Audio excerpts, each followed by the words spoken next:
السلام عليكم ورحمة الله وبركاته. وعليكم السلام.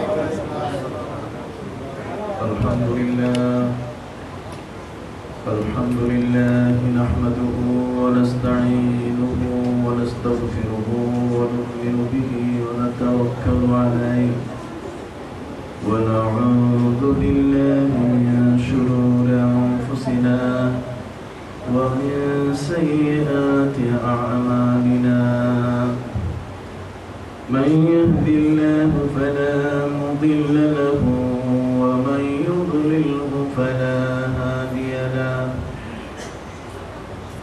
ونشهد أن لا إله إلا الله وحده لا شريك له.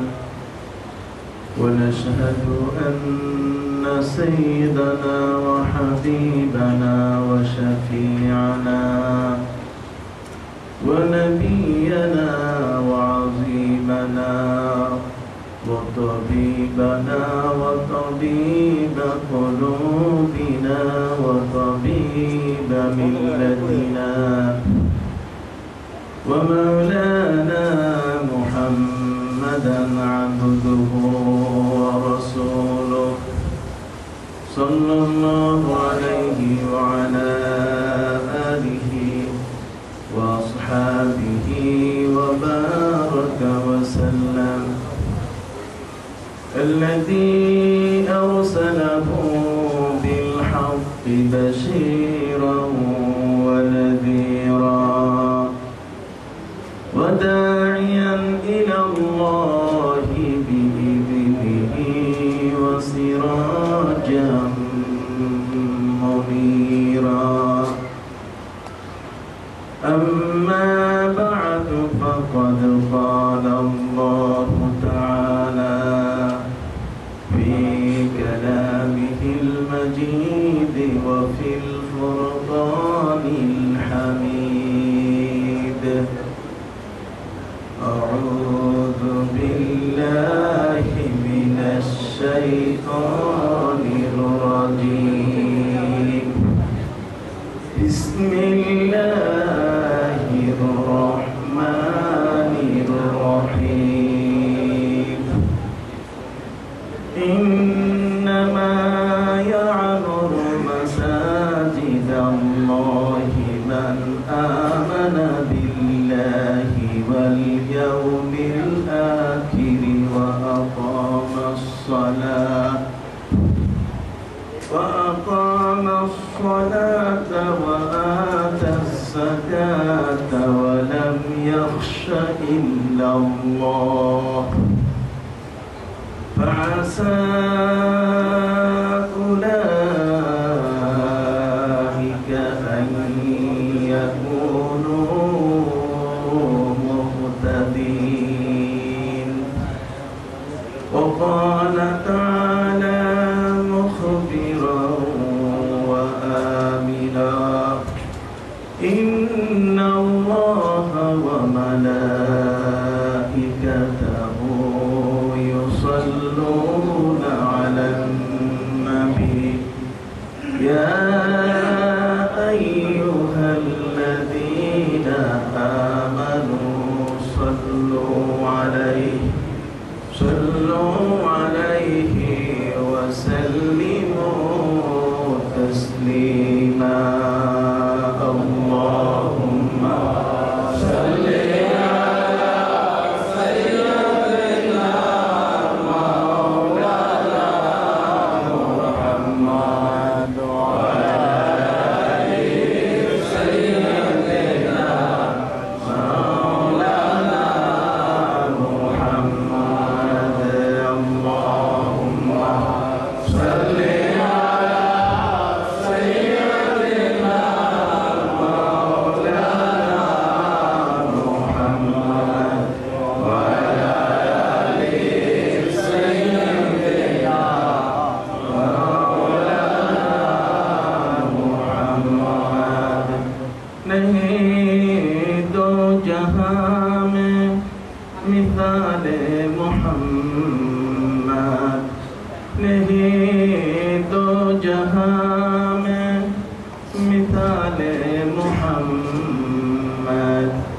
जमाले खुदा है कमाले मुहम्मद अल्लाहुम्मा सल्ली अला सय्यदिना मौलाना मुहम्मद व अला आलि सय्यदिना मौलाना मुहम्मद। लॉर्ड ब्रॉन्ज জামে মসজিদ এবং ইসলামী সেন্টার কর্তৃপক্ষ কর্তৃক আয়োজিত আজকের এই ইসলামী সেমিনার এবং ফান্ডরাইজিং মাহফিলে উপস্থিত বাংলাদেশ সহ এই আমেরিকার প্রচণ্ড একজন স্বনামধন্য খ্যাতনামা আলেমে দ্বীন আমার শ্রদ্ধাভাজন ব্যক্তি জনাব আল্লামা জালাল সিদ্দিকী সাহেব, আজকের এই মাহফিলে উপস্থিত মাহফিলের আয়োজকবৃন্দ, শ্রদ্ধেয় উলামায়ে কেরাম, কষ্ট স্বীকার করে দূর এবং কাছ থেকে আগত আমার অত্যন্ত শ্রদ্ধাভাজন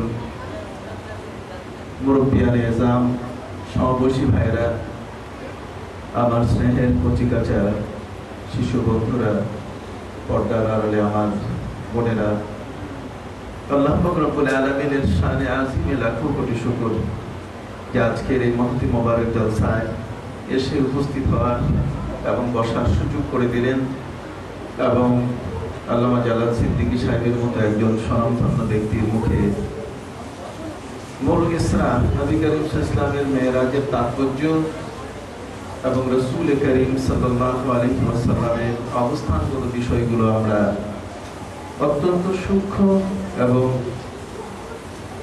পরিচ্ছন্ন জ্ঞানের মাধ্যমে আমরা জানতে পারলাম। সকলেই বলুন আলহামদুলিল্লাহ। সম্মানিত সুধী, আপনারা সকলেই জানেন এই বিশ্ব জগতে প্যারা নবী রাসূল করিম সাল্লাল্লাহু আলাইহি ওয়াসাল্লামের যতগুলো মিশন রয়েছে, সেই মিশনগুলোর মধ্যে সবচেয়ে বড় যে মিশনটি সেটি হলো এই পৃথিবীতে আল্লাহর নাম উচ্চারণের, আল্লাহকে আল্লাহ বলে ডাকার ব্যবস্থা করা। পবিত্র কোরআন মজিদে আল্লাহ সুবহানাহু ওয়া তাআলার এই পবিত্র নামটি উচ্চারিত হওয়ার জন্য যে সকল ব্যবস্থাপনা আছে, মসজিদের বিকল্প নাই।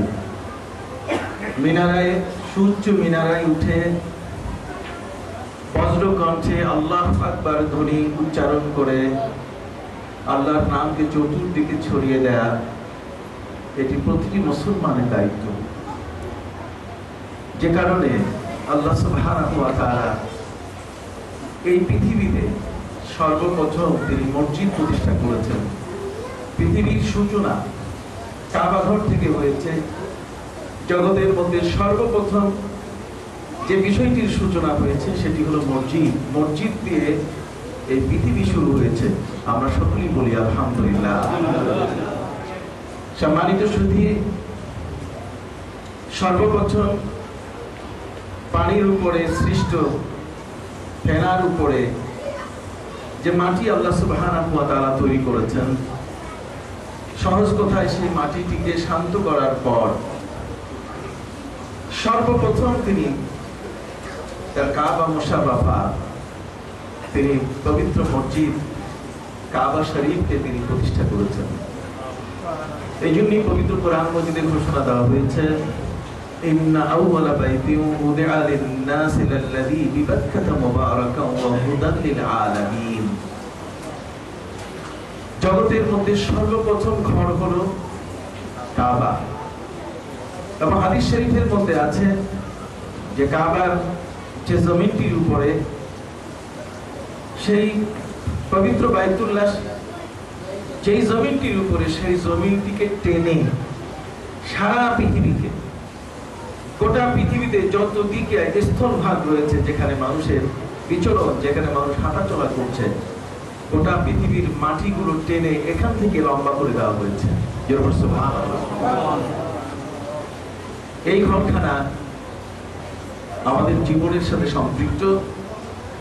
এর বরকত এত বড়, হাদিস শরীফে বলা হয়েছে যদি পূর্ব প্রান্তে, কাবা ঘরের পূর্ব প্রান্তে বৃষ্টিপাত হয়, আকাশ থেকে বারিধারা বর্ষিত হয়, তাহলে পৃথিবীর পূর্বাঞ্চল পর্যন্ত জমিনের মধ্যে উর্বরতা সৃষ্টি হয়ে যায়।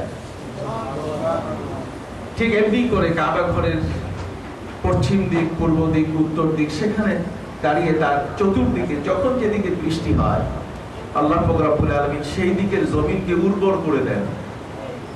যদি কাবা ঘরের ছাদের উপরে বৃষ্টি হয়, তাহলে গোটা পৃথিবী উর্বর হয়ে যায়।